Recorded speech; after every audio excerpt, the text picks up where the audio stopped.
Welcome back. I'm Matt from Mayernik Kitchen.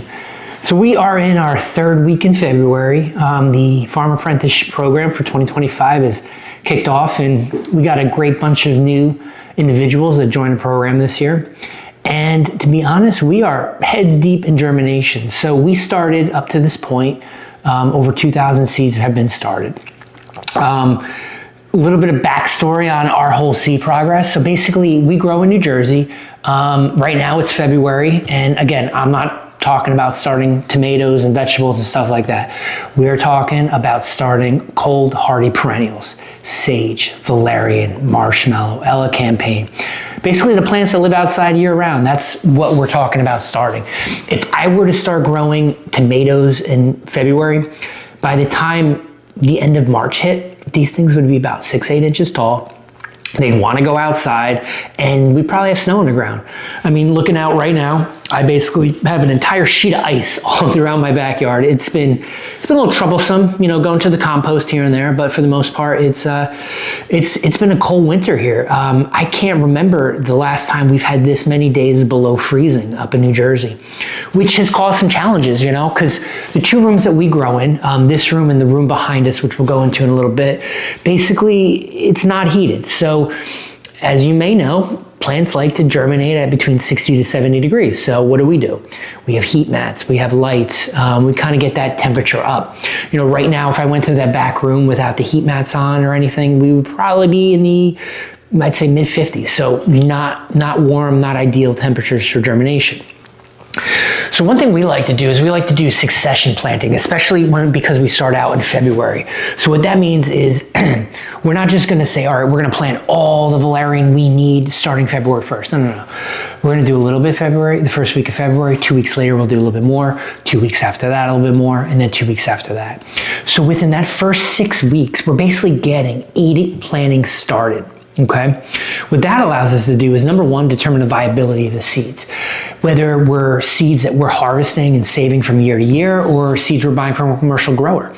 Basically, there's always going to be times where these seeds don't work. Every year, we always have issues where there's one or two that no matter what we do, the same process, they just do not germinate. What happens? Well, maybe they were exposed to light. Maybe they were exposed to some extreme heats. Maybe the seeds they weren't viable. I mean, it happens all the time, where the germination rates are just so low that it's just not even working. So by doing these succession seedings, what we kind of realize is that, all right, we plant 2 weeks. How are we doing? How's everything looking? Okay, these couple plants are not doing so great. So for example, this year we're struggling with 3. Valerian, no germination rate. Motherwort and anise hyssop, which are actually our seeds, unfortunately they're from 2022 and 2023, no germination rate yet. So it's like, okay, so we go another week, and then we're 3 weeks in, still no germination rate on the motherwort, anise hyssop, and valerian. So then we started thinking, okay, well, what happened? If they're seeds we harvested, we usually go heavy on the germination rate for 2 reasons. Number one, I'm not sitting here and testing germination rate. We're basically saying, all right, we saved these from the prior year, or maybe a few years back, and we're just going to germinate them, see how well they do. I will always go heavy-handed on it when we do germinate those, just because, number one, they were free, and two, if I have a little bit extra, I can thin them out. Usually when we save our own seeds, we get an enormous amount that we would ever really need for the entire season. So as long as we're able to slowly save from year to year, kind of allows us to make sure we have enough seeds each season. Valerian, on the other hand, is something that we commercially bought. We did save a few times, and honestly, every time we saved them, the germination rate was awful. It turns out for us personally, it was just a really bad seed for us to save, because no matter how we processed, how we finished it off, the germination rate was in the 20s, just not viable for us. So you buy them commercially. So then the question comes, okay, have I grown this before? And valerian, yeah, every year we try to generate anywhere from 50 to 100 valerian plants every single year. We'll throw a good 30 to 40 in the ground every year, and we usually have a few for our plant sale. Well, sometimes you buy from commercial growers and the seeds just aren't viable. It happens. And again, there's so many scenarios that this could happen.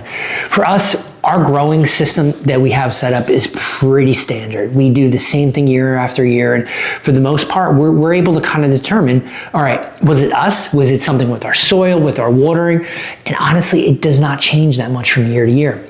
The one thing I will say is, though this year has been cold, and because we do grow in colder environments, possibly that could have delayed germination. So always kind of take the outside aspect into it. But for the most part, our goal is to really kind of trick these seeds into thinking it's, April, late March, time to wake up. So we keep them moist, we keep them wet, we keep them on heat mats, and we keep them getting an ample amount of sunlight, 12, 14 hours a day. So here we are, only the third week. We started over 2,000 starts. And like I said, it's really all about these medicinal plants that we like to start early on, because again, from my standpoint, what'll happen is, let's say, end of March, we're looking at some of these that are a little bit quicker growers. Your comfrey, maybe your Ella Campaign, the marshmallows. We're going to transplant those into 3.5-inch pots for a couple of reasons. Number one, we can then put them in the greenhouse. It's a non-heated greenhouse, don't get me wrong, but with the greenhouse protection, even if it's in the 40s, upper 30s in here, these cold hardy perennials are going to be fine. So I'm not overly concerned. Plus, it'll be easy for them to harden off in there, going from this lap of luxury, 70-degree days of 12 to 14 hour sunlight into a little bit of a not harsher climate, but at least to more of a, outside environment where they're going to kind of have to, fend for themselves. So basically, once March hits, because for us, our last frost date is around Mother's Day in New Jersey. What that means is you shouldn't really be starting your vegetables about 6 to 8 weeks prior to that, which puts it about March 15th. So 6 to 8 weeks prior to our last frost day is March 15th, give or take. Once March 15th hits, then we kind of ramp up a little bit. We're still doing succession planting every 2 weeks. However, we're a little more stringent on the germination rate. Because once we move into these annuals and flowers and things like that, honestly, we're going to see germination rates like within 72 hours. We're talking about already maybe 1/4 inch to 1/2 inch up. Things like valerian, calendula, holy basil, calendula that we know grow really, really quick. If all of a sudden we plant and within 7 days I don't have any germination rate, okay, we screwed up, or those seeds are bad. Let's start over. Maybe the soil, something just wasn't right. Let's start over. And it just, at that point, then you kind of get into more of an aspect of like, okay, let's make sure that we're getting really good consistent germination rate, because our window is shrinking, right? February, you could be a little more mindful here, because it's like, okay, well, in essence, half the stuff that we can't even start yet. So it's okay. We're doing a lot more of those hard perennials, which technically we don't need as many on the farm, because year after year they come back. Granted, this year we're going to have a pretty big upgrade up on the farm. We're going into year 5 up there, and we're starting to realize that there's some areas we just need to really kind of rework. Some of these plants are hitting their 5 years, and last year with the drought and everything, we noticed that it was becoming, I don't know if they were getting tired or maybe the soil was getting tired. We did amend a little bit last year, but we're going to kind of see how it is come this March and April, and did make a determination if we're going to kind of really rework some of these areas, or just doing some more amendments to the soil may give us another year or two while we start to get these other sections of the area kind of growing. So next steps, I want to take you guys back, show you our growing setup. I want to go through the process and show you what we got germinated already. I mean, we're only talking about either 7 days or 21 days in, and show you how well and successful things have been going so far. All right, so we're in the other room now, and again, this is a cold room. This is basically no windows in here. It's behind a garage, and right now I think we're about 55 degrees in here, which isn't too bad. Right now outside it's about 36, so if we're in the above freezing, it's usually not too bad. So what you'll see behind me is 2 rack systems. In the other room you saw the other 2 rack systems. So this right here, this is the first rack system we started. I think probably over 10 years ago I started this first one, and literally it was just about me trying to grow some plants inside, and it's really kind of expanded a lot from there. So a couple of things I want to point out, just if you're new to this, if you're maybe trying to get started on setting yourself up with your own racking system, a couple of things I want to take into consideration. Number one, you need lights, right? So when we first started this, again, 10 years ago, LEDs were not really a big thing. So when I went to the store, a lot of the things you would see is the fixtures with the T8 bulbs. And for us, it kind of helped a little bit too, because it provided a little bit of heat as well. So what we're doing basically for each one of these racks, so this is 2 feet this way by 4 feet this way. We have 3 fixtures. Each fixture then has 2 of the T8 bulbs. We basically have 6 light bulbs on each one of these racks. So why are we doing 4x2? So really what you want to look for is you want to look for at least 2 feet this way. And the reason being is these trays are called 1020 trays. You can get them online. Most of your big box home stores will have these as well. These 1020 trays are about 2 feet this way by about 1 foot this way. So ideally, if your shelving or racking system is 2 feet by either 3 or 4, you can have up to 3 or 4 of these trays going across. Now you're saying, all right, well, why 3 or 4 feet? Most of the LED lights that you see out there, yes, they do come in a lot of variations in size, but the traditional size you're going to see is either 3 feet or 4 feet. So what you want to do for these racking systems is kind of stick to that 2 feet by at least 3 feet or 4 feet, so you can kind of build this up yourselves. So after you figured out your lighting system, big mistake a lot of people make is they don't put their lights directly above the plants. Like you'll see here, we have seedlings that were just started a few days ago, a week ago. What do we got? About 3-4 inches that were above. Important to note is that these chains, usually when you buy these fixtures, the chains aren't long enough. So always pick up an extra pack. Just gives you the ability to kind of higher and lower the lights as you need them. So we got our lights ready to go. We have our 1020 trays, and again, we're in a cold environment, so what we're using is humidity domes. Good for 2 reasons. Number one, it's going to keep the moisture inside. Basically what you'll see on here is a little bit of the condensation, which is great because it's just keeping your soil more moist. If you had the lid off, it's a better chance it's going to dry out a lot quicker. After that, we have our heat mats. Now, again, like I said, we're about 55 degrees in here. Ideal temperatures to germinate, 60 to 70 degrees. These are optional, depending on where you are. Like if you're growing in, say, Florida, where the weather's a lot warmer, or you're growing in a room that is in the 60 to 70 degree range, you might not need these heat mats. For me, though, February, March, even into April, this room really isn't hot enough for me to do it. So what I will do is add these heat mats. Really increases the probability of germination for me. So basically what you see here is we have up to 16 trays on this, and each one of these holds 72. So we're basically doing, I think it comes out of the math, was about 1,200 starts per one of these racks at a time.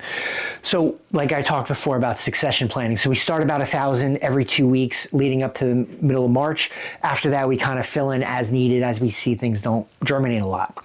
So now let's get to the good stuff, right? So let's look at a couple trays. I'll pull some off and we'll just take a look how things have actually been growing over the past week. So I'm going to pull this one off right here. So we got this is 7 days old right here. We got some really good germination from the rhubarb, but if you look over here, the yarrow, nothing's really started yet, and then over here, wormwood either, nothing started.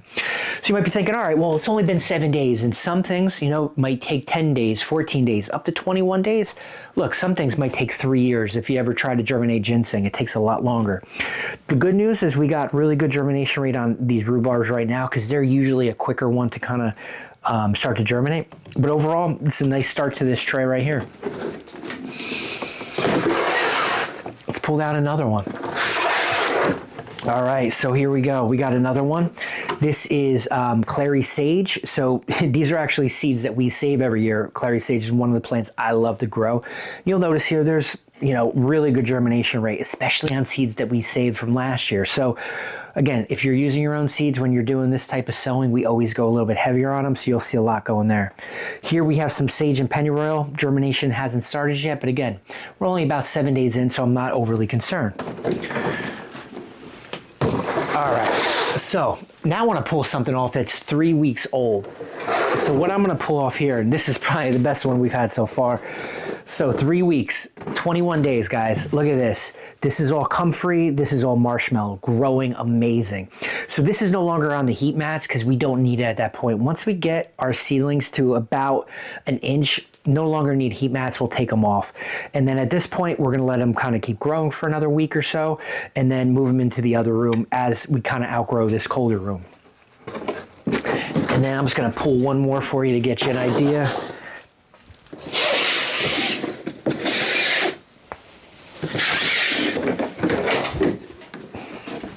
All right, and then here's the last one. So we have here, we have skullcap that's looking really good. We also have some St. John's wort.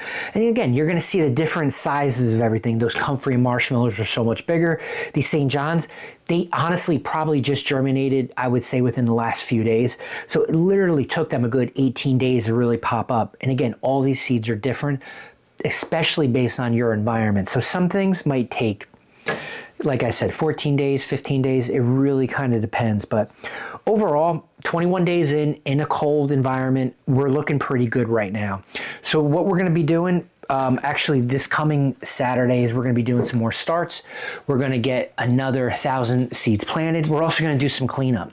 One thing we like to do is we like to kind of go through, and like I said before, the first 6 weeks of this process, what we like to do is we kind of go through. I give my plants 4 weeks. If I can't get germination out of 4 weeks, gone. They're gone. The reason being is I just don't have the space for it. I can't really wait much longer. And we also do that succession planning. So every 2 weeks, we're trying to test the seeds. Did we do something wrong, or was it the seeds, or maybe something environmental? Kind of helps us to determine if the seeds are viable, and also allows us to kind of make sure we keep on track for what we need to produce every single season. So I hope you guys liked a little back scene of how we got everything growing in our back room here. And yeah, definitely check back. We're gonna have a lot more coming in the near future. Thank you.